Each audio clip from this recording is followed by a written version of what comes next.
Ça commence à se fissurer dans la société russe, que ça se fissure aussi sur le terrain, les soldats qui font monter des informations pas très joyeuses à leurs proches.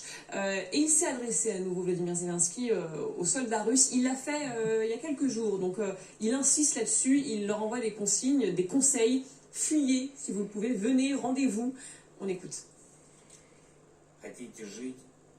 Si vous voulez vivre, fuyez. Si vous voulez vivre, rendez-vous. Si vous voulez vivre, battez-vous dans vos rues pour votre liberté. Voilà, pour vivre, fuyez. Il s'adresse donc directement aux soldats russes.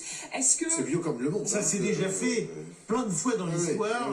Et depuis le début de l'aviation, on balançait des tracts d'avion sur les troupes ennemies en leur disant que c'est vieux comme le monde. Non, pas en même temps, Samantha.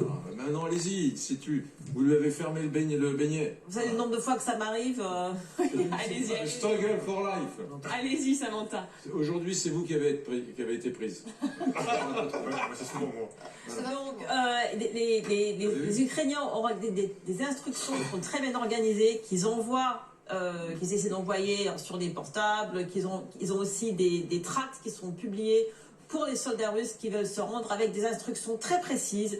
Portez la Kalachnikov ou votre arme à gauche, vous levez le bras, vous essayez de montrer un mouchoir blanc, voilà ce que vous devez dire, voilà ce que vous pouvez attendre une fois que vous serez prisonnier, vous serez nourri, vous aurez le droit d'appeler vos proches, donc ils les encouragent fortement. Vous pourrez avoir la nationalité ukrainienne dans certains cas. Alors ça, je ne l'ai pas vu, mais j'ai aussi... on l'a vu l'autre soir. Mais une chose très intéressante, ils leur disent, si vous vous rendez...